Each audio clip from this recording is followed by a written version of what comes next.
Сәлеметсіңдер ме балалар? Бүгінгі сабағымыздың тақырыбы үш таңбалы сандарды қосу және азайту алгоритмдері. Бүгінгі сабағымыздың мақсаты үш таңбалы сандарды қосу және азайту алгоритмдерін қолдануды үйрену. Нөмірі бірінші мысал: әр қораптан кез келген санды таңдап, үш таңбалы сандар құрастыр. Оларды разрядты қосылғыштардың қосындысы түрінде жаз. Бізге үш қорап берілген, әр қорапта бірліктер, ондықтар, жүздіктер бар. Енді осының ішінен кез келген санды таңдап, үш таңбалы сан құрастырайық. Қызыл қораптан 4, ондықтан 9 және бірліктен 3 алайық. Бізде қандай сан шықты? 493 деген үш таңбалы сан шықты.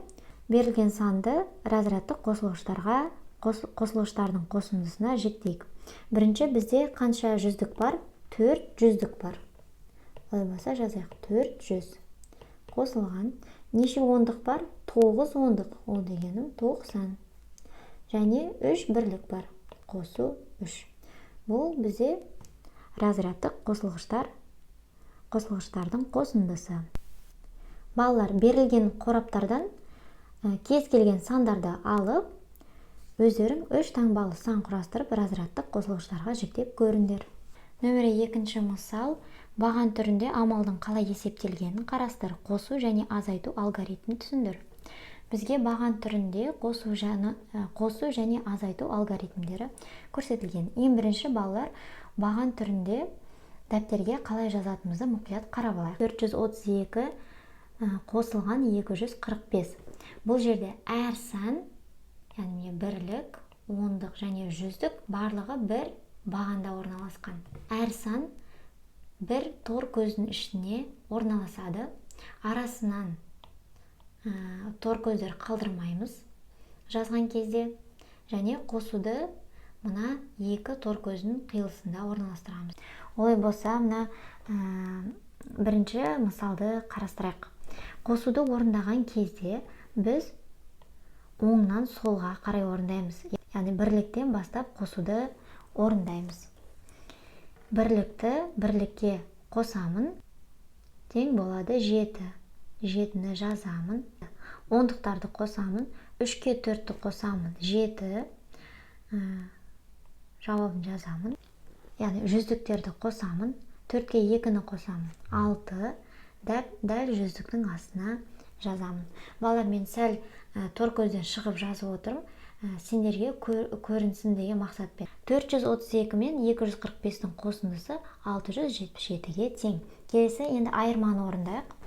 Айырмада дәл солай оңнан солға қарай орындаймыз, яғни бірліктен бастап. Бірліктен бірлікті азайтамын, 7-ден 2-ні азайтамын, 5. Дәл бірліктің астына жазамын. Енді ондықтарды азайтамын, 7-ден 3-ті аламын, тең 4-ке тең. Енді жүздіктерді азайтамын, 6-дан 4-ті азайтамын, 2. 245. 677 мен 432-нің айырмасы 245-ке тең. 437 мен 245-тің қосындысын қарастырайық. Дәл солай оңнан солға қарай бірліктен бастап қосуды орындаймыз. Бастадық. Бірліктерді қосамын. 7-ге 5-ті қосамын. Қанша болады? 12. Бізде бірлік бұл бір таңбалы сан, бірақ менде екі таңбалы сан шығып отыр, 12. 12-нің бірлігін жазамын, ал бір ондығын не істеймін? 2-ні жаздым 12-нің. Яғни бір ондықты ойыма қалдырып қойдым. Енді ондықтарды қосамын. 3-ке 4-ті қосамын, 7, және менде бір ондық бар, міне ондықтың үстіне жазып қойдық. Ойымда біреу бар, соны қосамын. Яғни 7-ге 1-ді қосамын, 8. Енді жүздіктерді қосамыз, 4 қосу 2 тең болады 6. 682. Енді 682 мен 245-тің айырмасын орындайық. Дәл солай оңнан солға қарай бірліктен бірлікті, ондықтан ондықты, жүздіктен жүздікті азайтамыз. Бастайық. 2 алу 5, бірліктерді азайтамын, 2 алынған 5. 2 алынған 5. Мен орындай алам ба? Жоқ, орындалмайды. Яғни кішіден үлкенді мен азайта алмаймын. Сондықтан мен не істеймін? Мына алдында тұрған 8 ондықтан 1 ондық сұрап аламын. Сонда бұл жерде қанша болады? 10-ға 2-ні қоссам 12. Енді мен айырманы орындай аламын, иә? 12-ден 5-ті азайтсам қанша болады? 7. Міне біз біреу сұрап алғанбыз. Бұл ұмыт қалмау үшін нүктені міндетті түрде қоямыз. Біреу сұрап алдым, яғни бұл жерде енді 8 емес, 7, иә? 7-ден 4-ті азайтамын. 3. 6-дан 2-ні азайтамын. 4. 682 мен 245-дің айырмасы 437-ге тең. 472 мен 245-дің қосындысы. Бірліктерді қосамын.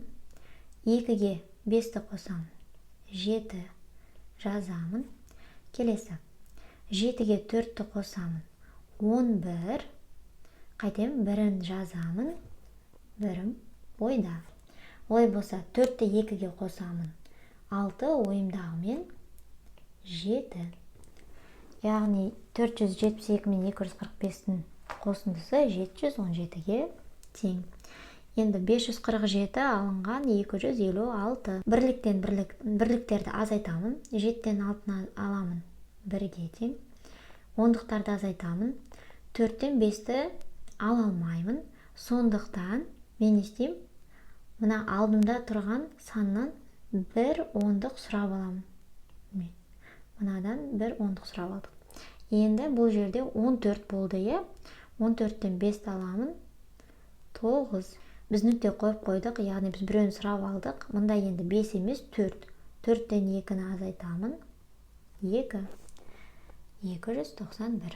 475 қосылған 245. Бірліктерді қосамын. 5-ке 5-ті қосамын. 10. 0-ін жазамын. 1-ім ойда. 7-ге 4-ті қосамын. 11. Ойымдағы мен 12. 2-сін жазамын. 1-ім ойда. 4-ке 2-ні қосамын. 6. Ойымдағы мен 7.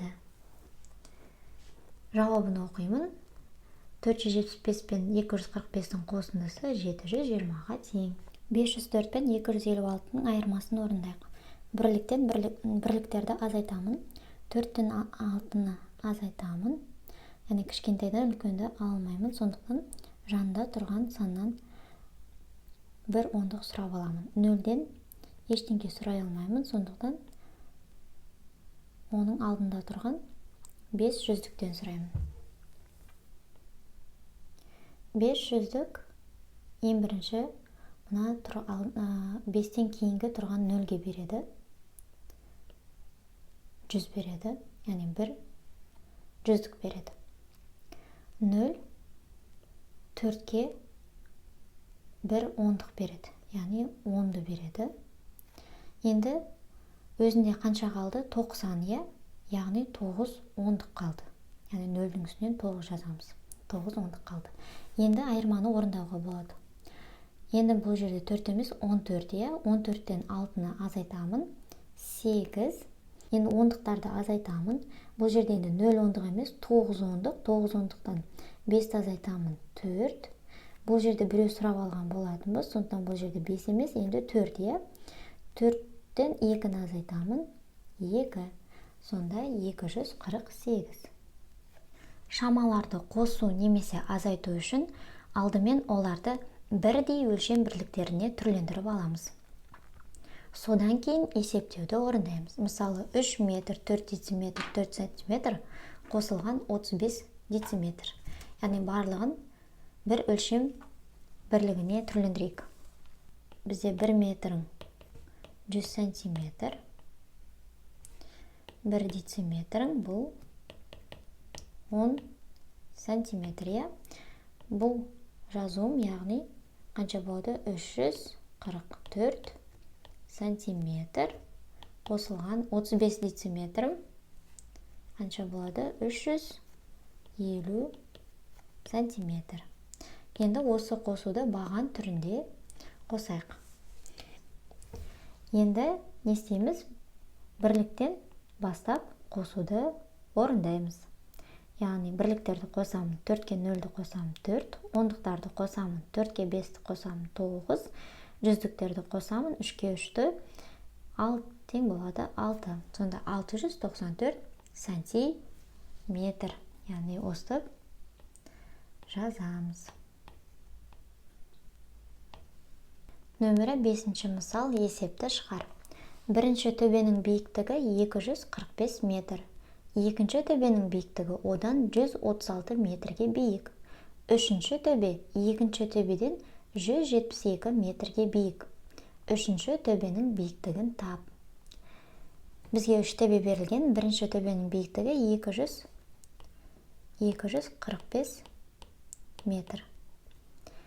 Екінші төбенің биіктігі одан 136 метрге биік.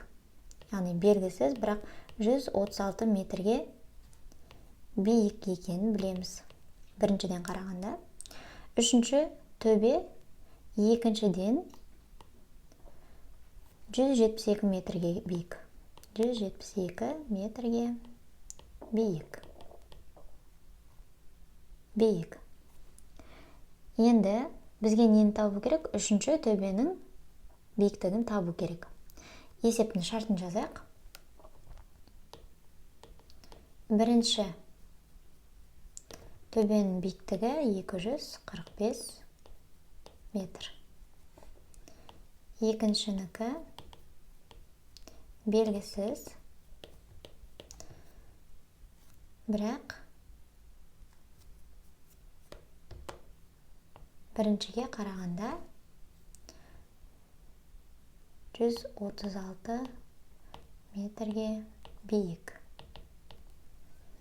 Үшінші төбенің биіктігі белгісіз, бірақ екіншіге қарағанда 172 метрге биік. Үшінші төбенің биіктігін табу керек. Біз бірден таба алмаймыз, өйткені екінші төбенің биіктігін білмейміз. Сондықтан ең бірінші екінші төбенің биіктігін тауып алайық. Шешуі. Ол үшін не істейміз? Сонда 245 биік болса, яғни қосамыз, қосу 136 метр. Яғни биік деген көбірек деген мағына білдіреді. Сондықтан қосып отырмыз. Бұл жерге баған түрінде қосуды орындайық. 136. Бірліктерді қосамыз. 5-ке 6-ны қосамын. 11. Бірін жазамын. Бірі ойда. 4-ке 3-ті қосамын. 7 ойымдағымен 8. 2-ні 1-ге қосамын. 3. 381 метр. Екінші төбенің биіктігі 381 метр екен. Енді үшінші төбенің биіктігін табу керек. Ол туралы не білеміз? Ол екінші төбеден 172 метрге биік. Олай болса, 381-ге қосамыз 172 метрді. 381 метрге қосамыз 172 метрді. Қосуды орындайық. Бірліктен бастаймыз. 1-ді 2-ке қосамын. 3. Ондықтарды қосамын. 8-ге 7-ні қосамын. 15. 5-ні жазамын. 1-і ойда. Жүздіктерді қосамын. 3-ке 1-ді қосамын. 4. Ойымдағымен 5. 553 метр. Жауабы үшінші төбенің биіктігі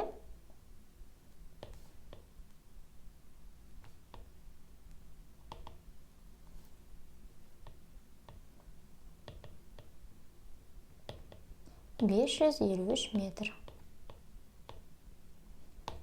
Нөмір 8-ші мысал. Саяхатшы таудағы барлық соқпақ жолмен жүріп өтті. Егер бір жолмен екі қайтара жүрмеген болса, онда ол барлығы қанша метр жол жүргенін анықта. Жолдардың бізге ұзындықтары белгілі. Енді барлығын табу үшін не істейміз? Осы жолдардың ұзындықтарын қосып шығамыз, иә. Баған түрінде қосайық. 170. Бірінші мына екі жолды қосып алайық. Қосылған 102. Енді бірліктен бастап қосамыз. 0-ді 2-ге қосамын 2, 7-ге 0-ді қосамын 7, 1-ді 1-ге қосамын 2, 272. Енді келесі 210-ды қосамын. Яғни 272-ге 210-ды қосамын. Бірліктен бастап қосамын. 2-ні 0-ге қосамын 2, 10-дықтарды қосамын. 7-ге 1-ді қосамын 8, жүздіктерді қосамын 4. Келесі мына тігінен жатқан жолды қосамыз. 482-ге 160-ды қосамыз. Бірліктен бастайым. 2-ге бірліктерді қосамын 2, 10-дықтарды қосамын. 8-ге 6-ны қосамын 14, 4-ін жазамын. 1-і ойда. 4-ге жүздіктерді қосамын. 4-ге 1-ді қосамын 5, ойымдағымен 6. Енді ары қарай өздерің қосып, барлығы қанша жол жүргенін тауып көріңдер. Ал балалар, бүгінгі сабақ қызықты болды деген ойдамын. Келесі кездескенше сау болыңдар.